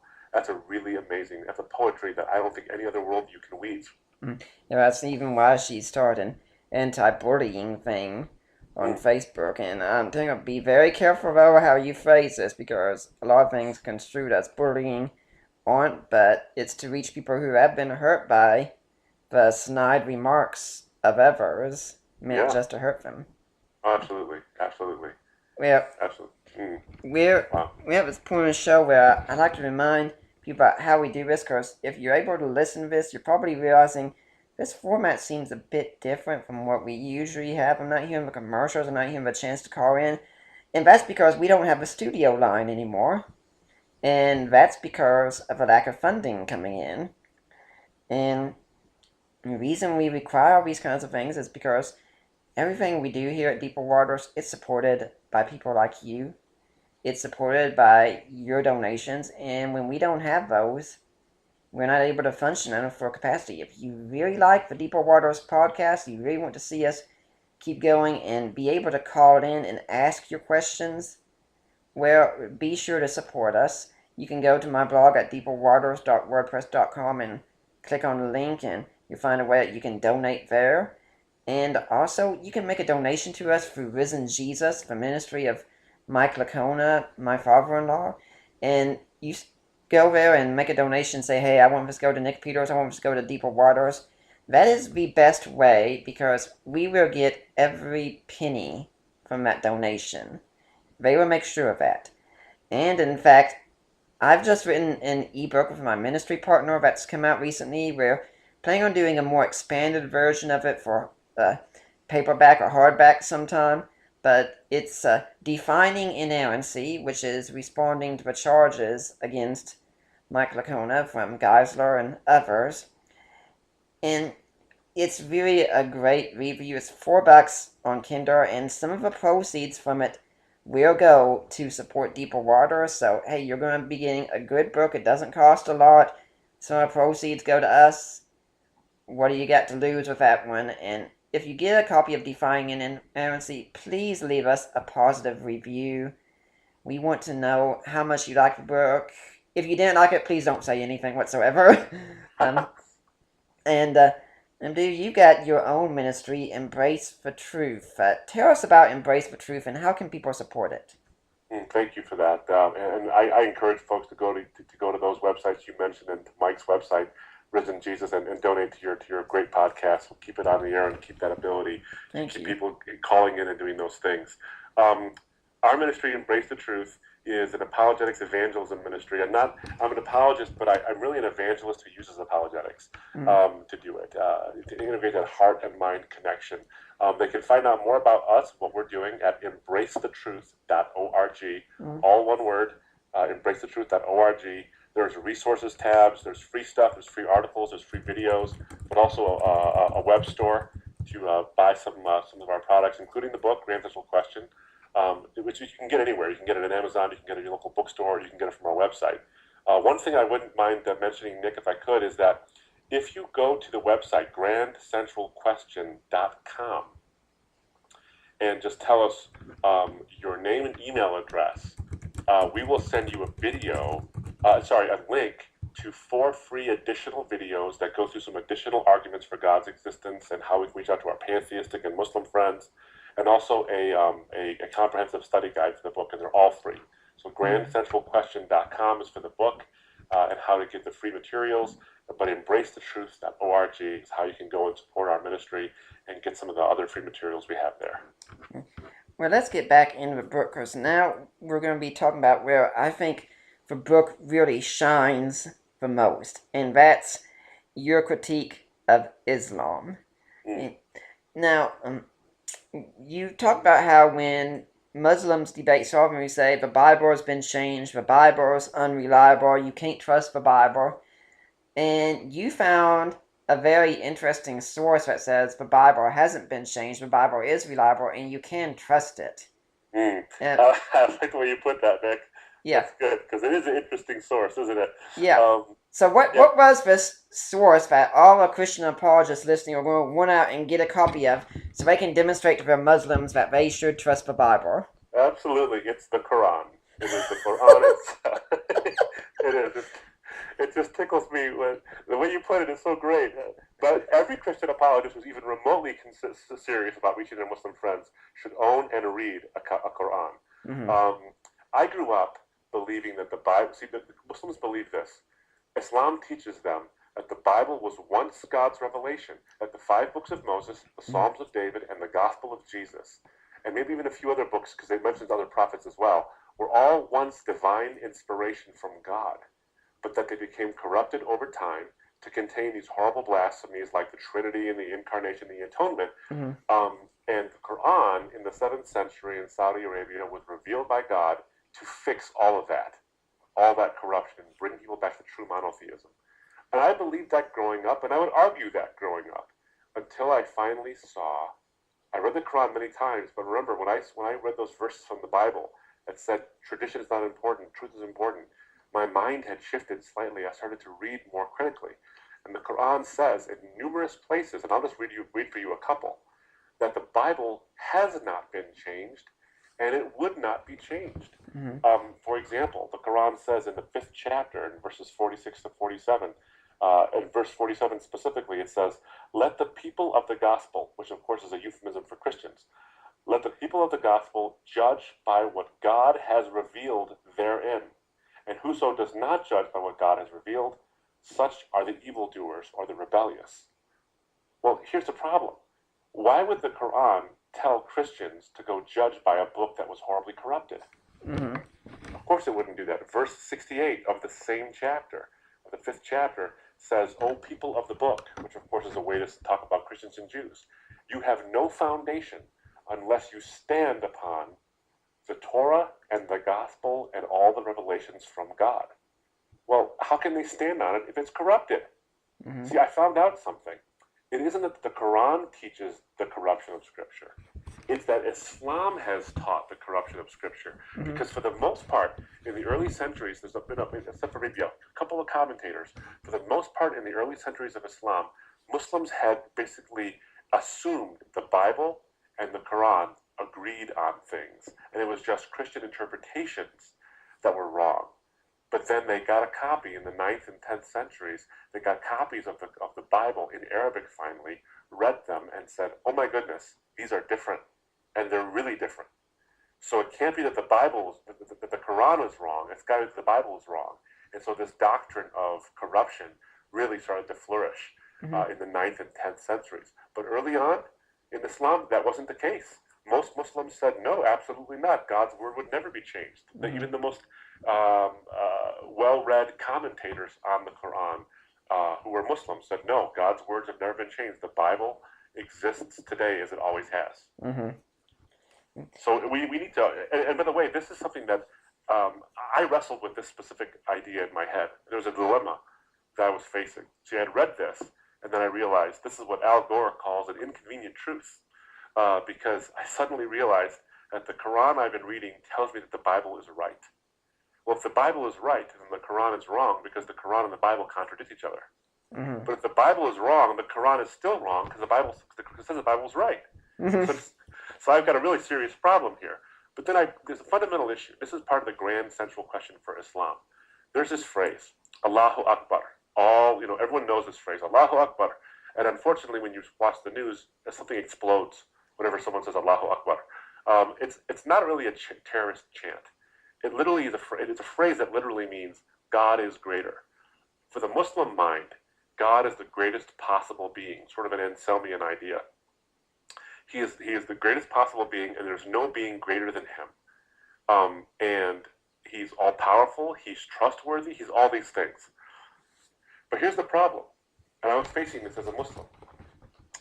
If the Bible was once God's revelation, but became corrupted, there's only two possibilities. Either God could not stop the corruption, or he would not stop the corruption. If he could not stop the corruption of the Bible, then he's not all-powerful. And if he's not all-powerful, then he's not great. And the phrase Allahu Akbar isn't true. And so no Muslim would agree with that he couldn't stop the corruption of the Bible. Which leaves them only with option 2, which is that he could have, but chose not to stop the corruption of the Bible. Mm-hmm. If that's the case, that's not any better. Because the only way we know anything about God in terms of how to worship him correctly, what certain doctrines are, what he's done and who he is through his self-revelation. And if he could have stopped his self-revelation from becoming corrupted, but chose not to, then that means that he took his hands off the wheel and let his self-revelation get into such horrible disrepair that millions, if not billions, of people went to their deaths believing horrible, damnable blasphemies about him. And it's his fault. Mm-hmm. And if that's the case, why believe that he would protect the Quran from corruption either? Because if he's not trustworthy enough to do that, then why believe anything he says? Just chuck the whole affair, because there's no way to know if what he's telling you is true or is preserved if he can't protect it. So as a Muslim who believes in a God who is all-powerful and trustworthy, I could not believe that the Bible was corrupted. It was just not an option open to me. And it's not an option open to any Muslim who takes that seriously. And before we get into the defense of the Bible, what about the Quran? I think you said earlier that the Quran, the text, isn't reliable. It hasn't been handed down. Could you explain that some? Sure. Almost every Muslim you talk to will tell you that the Quran we have today is the exact same in every letter, vowel, whatever it is that we had originally when Muhammad finished the corpus of the Quran during his lifetime, and that was it. There's numerous problems with this, and these come from Muslim sources, by the way. Some of the most important Muslim sources are what are called the Hadith, Hadith. And the Hadith, of course, are collections of Muhammad's sayings, but also some sayings and some actions by some of his companions. And what those sources tell us is that when Muhammad died, there were some, at least allegedly, some copies of the Quran written down. But as the empire began to expand, and it began to expand very rapidly, there was no copies of the Quran written. They were mostly memorized. And those who memorized the Quran were dying either of old age or in these battles, because after Muhammad died, many of the people who converted to Islam left Islam because Muhammad was dead, and so they fought to keep the apostates from leaving, and so a lot of the memorizers of the Quran were dying, so that what was being written down wasn't being faithfully transmitted, and um, uh, the caliph, the caliph, his name is Uthman. He commissioned a man named Zayd to go out and collect all the manuscripts, because they were aware that all the manuscripts were very wildly different. They were different in the number of chapters they had or what they included in those chapters. He said, go collect all the ones you can, bring them back to the central government. We will decide which is the authentic one, and we will burn all the rest. And he did exactly that. He tried to get as many copies as he could, and he didn't collect all of them, but then Uthman decided which ones he wanted. And some of Muhammad's most important companions, his closest companions, had versions that Uthman did not agree with, and they would not give him their version, saying, no, mine is the true one. But then Uthman says, this is the one I want to make the official one. Uthman burns all the rest of the ones that he can find, and they have a standardized text. And then it happens again later. I think not too long after that, the same thing happens again, a re-standardization of the texts. So all the variants in terms of manuscripts were burned. But it's interesting because recently in a mosque in Sana'a, Yemen, they discovered the Sana'a manuscripts of the Quran. And these are the oldest known manuscripts we have. And they are different than our current manuscripts. Now, there's not wild, huge differences, but in what we were able to study, because once they found these and they realized there was differences, the government of Yemen snatched them up and wouldn't let anybody look at them anymore. So no one's able to study these things anymore. But even that paltry view we had showed us that the Quran, the oldest manuscripts of the Quran, do not agree with what our standard Quran is today. Yeah, you said this was found in Muslim sources. For anyone who's interested in reading, can you name some of the Muslim scholars that will back this up? Sure, like there's the Bukhari, Bukhari, is one of the important sources on the origin of the Quran. In fact, he is the collection of all the hadiths. Bukhari. Now he's long since dead. Obviously, he's one of the earlier hadith collectors.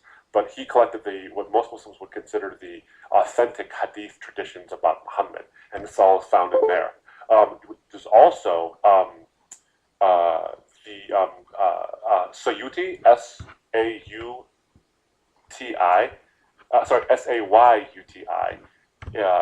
In his works, he also has some of the collection of this stuff as well. And then you see there's a good little book called In Search of the Original Quran, written by a Muslim whose name is Manher Sfar, Sfar. And he talks about the various serious problems we have with regard to the Quran we have today. And this is a Muslim scholar talking. So I would look into that one too. It's called The Search for the Original Quran by Sfar, Sfar. Okay. Now, what about someone, though, who will say that, okay, well, that doesn't exempt the Christian Bible. I mean, hey, Bart Ehrman, he's come out and he's exposed all the changes that have taken place. Yeah, well, there's a couple of things on that. The first thing, that would be, I think that would be an objection that an atheist could make or a skeptic or an agnostic could make.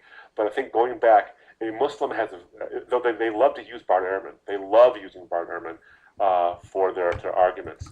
But they really can't, because there's still a very serious theological problem that they have to contend with. And again, it's the idea that, okay, let me tell you, let's assume that it is changed. What does that tell you about God? Because your Quran says it wasn't. Mm-hmm. So if that's the case, if the Bible has been changed, then your Quran is wrong. Are you willing to go there? Mm-hmm. And so that I would establish that first. But then let's look at what Bart Ehrman actually says. And of course, there's been a virtual cottage industry of books responding to Ehrman's challenges to the authenticity of the Bible in terms of its transmission and its alleged errors and contradictions. I think if we have the mindset where we're going to look for errors, we're going to find them. But if we have the mindset of saying, let's give it the benefit of the doubt, or let's be neutral on the topic and say, is there an explanation? Then we can see an explanation for some of the things that we think might be problematic in terms of contradictions. Mm-hmm. But here's what's not been changed, and this is the important thing, I think, Nick, that I know Mike talks about this, and he does such a great job, him and Gary Habermas do such a great job of this, is saying, what is the central message of the Christian faith? Mm-hmm. The central claim is that Jesus is the divine Son of God who came to die for the sins of the world and then rose from the dead to prove he was right. And and none of that has been changed. That's always been the church's teachings. So if you have little, oh, maybe he didn't heal this many in this city, or this much bread wasn't done in this city, but this, and all those things. Well, big deal. In the end, did he die and rise from the dead? And if he died and rose from the dead, then what he said about himself should be believed. Mm-hmm. And that's where the historical issues come into play as well in terms of the resurrection. I'm not saying we should skirt those issues. I'm just saying that we shouldn't be terrified of them, because ultimately the resurrection story is the story we hinge ourselves. The Bible doesn't say, believe on 2 Timothy and thou shalt be saved. Because for the earliest Christians, there was no 2 Timothy. It didn't exist yet. It was the death and resurrection of Jesus that said it all. Mm-hmm. When I was on Peter Boghossian's Facebook page before I got blocked from there, he actually put up a Facebook status about reading misquoting Jesus and saying, but Christian apologists aren't going to be able to respond to this one. Yeah, we were all over that one. It's like, it's about time you finally got it. And so I myself say, misquoting Jesus, read it, here's my review, here are some of the problems with it and such. It seems like the Muslims, when they argue about them and they think sadly about too many Christians, and unfortunately this is probably true for too many of them, they've never even heard of barterment, and yet the things in misquoting Jesus, the scholars were looking at this book and saying, and exactly right. I mean, knowing that the woman caught in adultery isn't in the Gospel of John, that Mark has a long ending added on, it wasn't exactly breaking news. Right.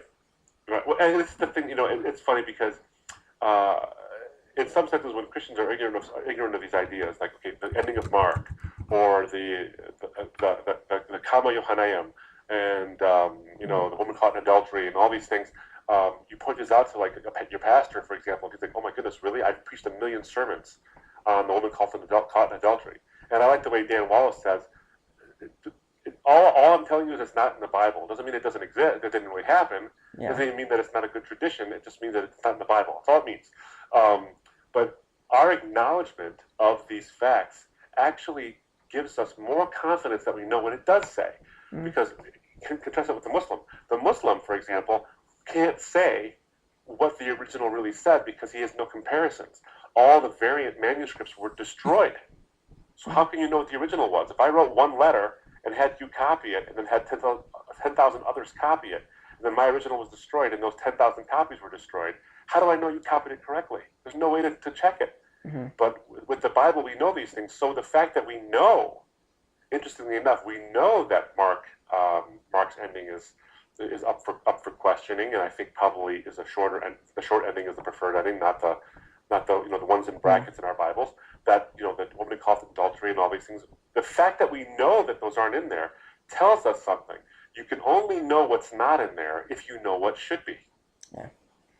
If anyone's also looking for a lot more detailed information on this, go back and listen to our program from April 19th when I interviewed Dan Wallace on the topic of the text from New Testament, which, as I'm sure you know, Dan Wallace is just the master in this area.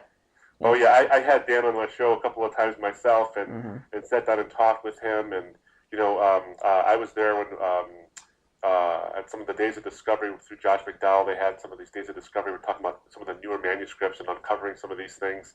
And my goodness, what we're finding, what an exciting time to be a biblical scholar. We're finding so many things that are just staggering the imagination. And I'm looking forward to some of the published works coming out talking about these early manuscripts we're uncovering.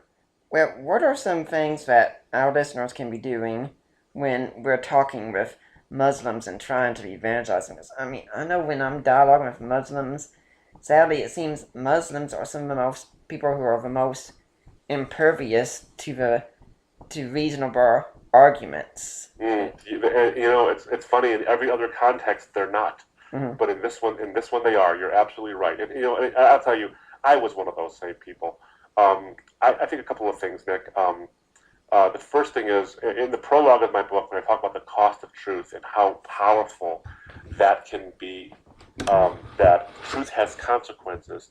I think when we're witnessing to our Muslim friends, we have to keep that in mind because the consequences for them are huge. It's not just the loss of family or the loss of culture or the loss of whatever it might be. There's also an intense loss of identity. I mean, being Muslim is who you are, even nominal Muslims. In other words, those for whom, if Islam was a crime, they couldn't be convicted of it because there's no evidence of their being a Muslim, really, because they don't practice it. They would sit down in an argument with you and fight to the verbal death over whether or not Christianity or Islam is true, yet they don't practice it. Why? It's because Islam is who they are. It's their identity. And so when we're talking with them and we're offering them responses on some of these issues, they don't hear, for God so loved the world, he gave his only begotten Son. They don't hear the Trinity makes more sense. They hear loss of family, loss of job, loss of community, loss of life, or loss of identity. That's what they're hearing first. And so they have to have this sort of recalcitrance to our efforts. But also there's a tremendous amount of pride. See, Muslims live not in a truth and false paradigm. They live in an honor and shame paradigm. Oh, yes. They believe in truth and falsity. They believe in that. But truth can be sacrificed on the altar of honor sometimes. And that's a hard nut to crack because how do you get around it with someone like that? Which is why in Grand Central Question, what I was trying to do was say, find out something that a Muslim cares about and would have to agree with you on, like God's greatness, which is the central doctrine of Islam, and say, okay, so your view of God's greatness is this. I think it's inadequate for the following reasons, but I want you to worship a God who is great. Can I show you how Christianity, the Trinity, the Incarnation, these things actually show him to truly be great? And we can find our common ground, which is God's greatness, from which to jump off of, and now begin to talk about our differences in intellectually satisfying ways. But we can never forget that there's a tremendous price to pay. As Christians, we have to be willing to walk with our Muslim friends in the midst of those trials because they're going to have it rough. And they're all thinking, okay, fine, when it gets tough for me, where will you be? When I lose these things, where will you be? I often ask people of every stripe, atheists, doesn't matter who it is, but especially my Muslim friends, this question when I begin the dialogue. Let me assume I could show you Christianity was true. And let me assume you agreed with me. Let me assume further that you gave your life to Christ right now. What would happen next? I let it sit there. And then they say, what do you mean? Well, what would happen with your family when you told them? What would happen with your community? And then I'd let them fill in the blanks and all the bad things. And then I'd say a follow-up question. Isn't that a really powerful reason to be closed-minded? Are you willing to consider the fact that those things are so powerful that they might keep you from wanting to agree with me? They certainly would be for me, and I know that from personal experience that they were. Yeah. That was some of the reasons why it took me 9 years to come to faith, of steady witness and steady study. Not because the answers were hard to find, it's because the answers were hard to accept. I've also been told that when we're dialoguing with Muslims, we should avoid saying anything negative about Muhammad. I mean, it could be you've got all the information world about Muhammad and his relationship with his wives, such as Aisha and such, but don't go that route. I don't see a value in that. I really don't. If you're looking for a way to build a wall, that's the fastest way to do it. If you're looking for a way to build a springboard by which they can go in and maybe dive into the pool of the gospel, that's not the springboard you want them to use because they won't go near it. They'll eventually consider you a bigot and then leave. There might be a time and a place for it. If you've developed a really strong relationship with your Muslim friend over years, or you feel that maybe they're there now, that they can possibly be thinking critically about these things, then maybe, possibly, bring those things up. But if you're beginning a discussion, or if you're even a couple of years into the discussion, for heaven's sake, don't bring that stuff up. They might ask you, "What do you think?" And I would try to venture and say, okay, well, what did he say about Jesus? And get it back to Jesus. But try to spend our time not criticizing Muhammad. He is a source of tremendous pride for Muslims, especially Arab Muslims, because he's their prophet. He's the Arab prophet. Mm. And there's a tremendous sense of loyalty because it's honorable to be loyal to him. And so that's why you have people getting really excited and hot under the collar when he's criticized. Yeah, and for people who also want to know more about an honor shame culture, I can remind you of that. We had Rand D. Richards on here on May 17th talking about the misreading scripture of Western eyes, and we had a good discussion about honor and shame there. Yeah. Well, when you read the story of the prodigal son, Mm. you really have to look at it through Middle Eastern eyes, Mm. and a whole honor and shame culture, and why it was scandalous for the father to pick up and run at his wayward son. Yeah, and why it was scandalous at the very beginning for the son to say, "Give me my portion of the inheritance." That's right. That's right. Yeah. Now, Absolutely. what about also with that Muslims? What about topics like 9/11 and terrorism and such? Mm. That no, that's a tough one because that stuff almost can't help but come up. I would avoid bringing it up to the extent that I could because then they might be thinking that you think they're like that. And Mm. by far, most of the Muslims that we run into and talk to do not share those same sentiments towards the West or towards non-Muslims. Some do. Mm. It's a growing number, unfortunately, but most of them don't. Most of them are not sitting around, twisting their mustaches, thinking of ways to blow up airports. They're just regular people like you and I who want to get a good job, have kids, have those kids get good jobs, marry people, and then have grandkids. It's sort of the paradigm. Um, if those things come up, though, I think one way to steer the conversation in positive ways is to say, well, what do you think of those things, and can you tell me why, um, as a Muslim, you disagree with them? Can I Mm. tell you why, as a Christian, I disagree with them? And then we go into it because the Quran does have some passages that seem to justify that behavior. And so most Muslims live in a state of dissonance where they don't want to believe the Quran says those things, but then they realize that it does, and it makes them uncomfortable. But at the same time, if we can just point to, I think, um, the Christian basis to say those things are wrong, we do ourselves a service because we don't want them to leave Islam. We want them to come to Christ. Right. Mm. What about topics like, I know we've only got a few minutes left to discuss this. What about topics like the Trinity? Because this is a very big one for me. For them, but one of the most powerful objections I get is where your God pooped. I mean, Yeah. that's literally the objection. I'm sure you've heard it 1,000 times. Oh yeah, oh yeah. I used to make it. I used to give that objection. The Trinity is one of those. The Trinity and Incarnation are those two objections that Muslims love to raise because they're Christians are very ill-equipped to respond Mm-hmm. because they don't understand those doctrines. And I think if we get into a very nuanced approach and a robust approach to understand the Trinity, we can actually talk to our Muslim friends about how these things highlight God's greatness. Really quickly on the Trinity, for example, the Trinity, Muslims say, it insults God's greatness because it ascribes partners to God. That the Son and the Holy Spirit are somehow partners to God the Father, and He needs partners. If He needs anything, He's not perfect and not all powerful. And the Quran says He is self-subsistent. He is perfect. He needs no one. Okay, great. I agree Mm-hmm. with all those statements.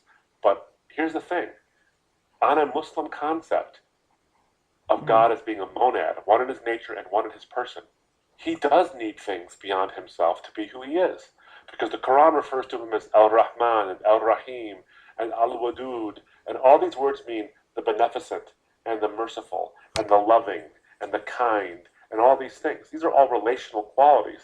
These are the things that God is. God is these things in Islam. And if that's the case, then He's an intensely relational being, at least to some degree. And if that's the case, He's also the only uncreated being.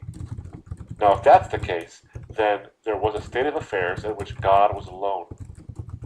And if He wanted to be relational in some sense, to be who He is, He needs creation to exist outside of Himself to be who He is.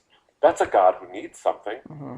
That's a God who's dependent upon something beyond Himself, as opposed to the Trinitarian God, who exists as one in his nature and three in his persons, and they're all distinct. So the Father, the Holy Spirit, and the Son eternally relate to each other in community, and they eternally share the same being. So they're one being in three persons, and they exist in a relationship in community from eternity. So God was never alone. He never needed anybody to be who he is. So when the Bible tells you in 1 John 4:8 that God is love, that makes sense, because God is a being in who defines relationship, because he always exists that way. Whereas in Islam, he had to create us to exist in relationship. He needed us for that. And I don't think that's a God who is great. I think the God who is great is the God who is the Trinitarian God, who doesn't need us at all, who always exists that way and creates us out of his selfless, boundless love.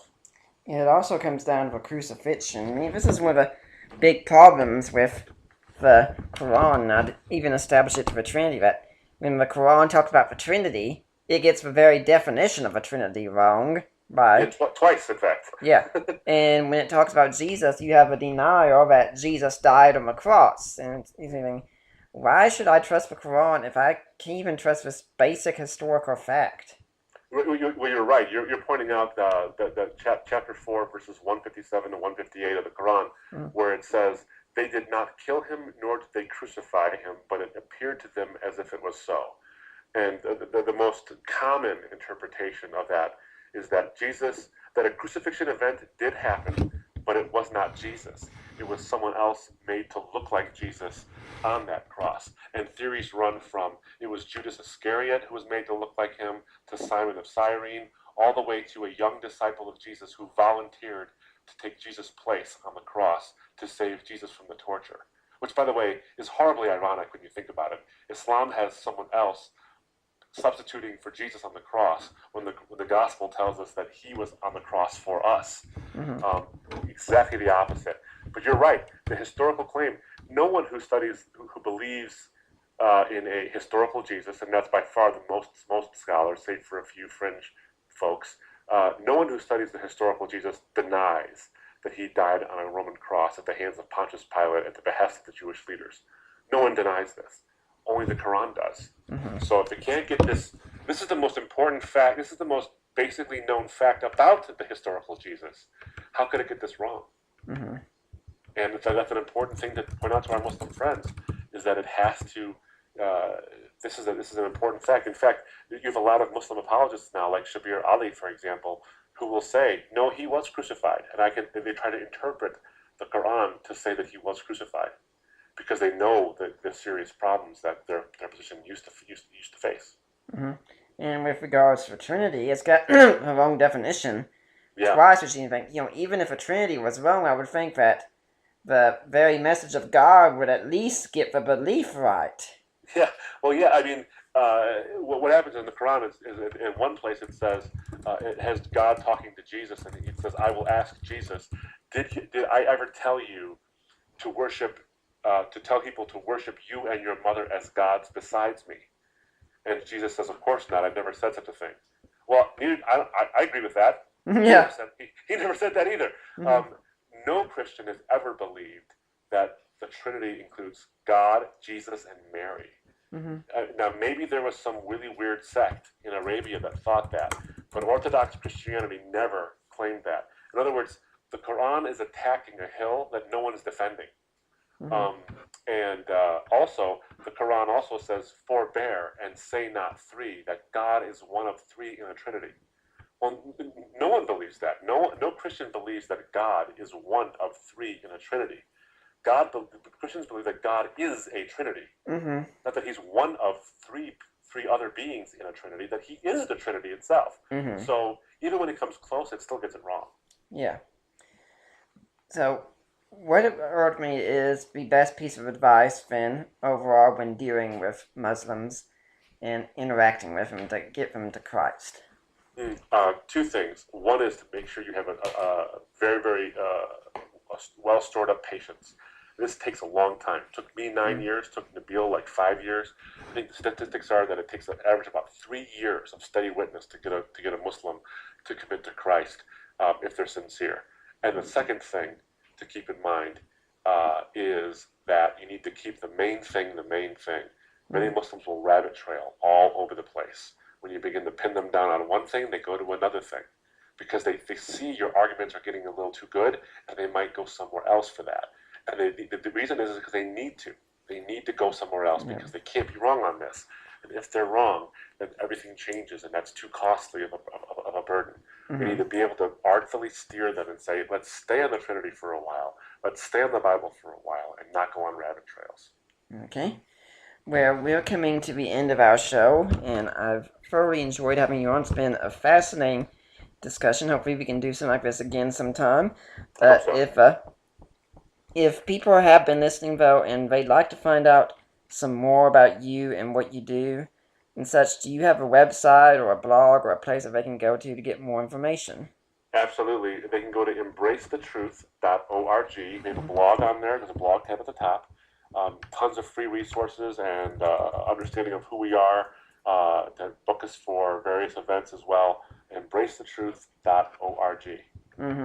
I'm there right now. There's a whole lot of information here. It's something that I think you all should check out. And how can they listen to your show? It's available if they're in the Detroit area. It's on AM 1500 on 10:30 on Saturday mornings. But worldwide, I think the next day after the show, if you go to faithtalk1500.com, it plays worldwide. But it's also live streaming at that same station, faithtalk1500.com. And we're going to be trying to get this show up as soon as we can. I'm still working on last week's show, even, because I'm a technological idiot with these kinds of things. Don't know how to do this too well. Well, you and me both. Yeah. Yeah, I'm looking on Amazon also, and your book, The Grand Central Question, Answering the Critical Concerns of Major Worldviews. If anyone's interested in buying it, the Kindle edition is $9.39, and it looks like a paperback is $14.56. And if they go to our website, Nick, they can get 2 for $25. Nice. Okay. Well, we've got maybe about 3.5 minutes or so left in the show. Is there any final message you'd like to leave for my audience? Absolutely. Nick, these issues, first of all, I really enjoyed the conversation immensely. I hope we can do it again in the future. I hope so too. If we can find out who it is we're talking to and what is their major concern, we can get lots of headway. A lot of apologists use 1 Peter 3:15 as their sort of token verse or their main verse for how to do apologetics, which says, of course, to always to offer a reason for the hope that we have within us, but do that with gentleness and with respect. And I wholeheartedly endorse that sentiment. But I've switched my verse to Colossians 4 verses 5 and 6 when Paul says to always be careful how we walk toward outsiders, making the best use of the time, letting our speech be seasoned with salt and gracious, so that we may know how to answer each person. And that's key for me. When Paul says person, he tells us something. As apologists, as Christian ambassadors for Christ, we're not in the question answering business. We are in the people answering business. Questions don't need answers. People need answers to their questions. And if we recognize that, then we'll be able to see the people for who they are, what their concern is, and sometimes we can see the question behind the question. We can see the angst that causes the question or causes the doubt. And if we can reach them on a personal level and use apologetics to clear away all the debris so they can see the cross, then that we're all the better for it. So we need to focus on people, not just questions, but people, because they're the ones who have the questions in the first place. Well, I'd like to thank you for coming on the show. It's been a fascinating time. I'd like to remind everyone that next week we're going to have James Cadu Jr. and Mark Foreman talking about how do we know. But Abdu, thank you so much for being my guest this week. Nick, it's been a pleasure and a real honor. Thank you. Thank you. And for now, I'm Nick Peters, and I am signing off until next time.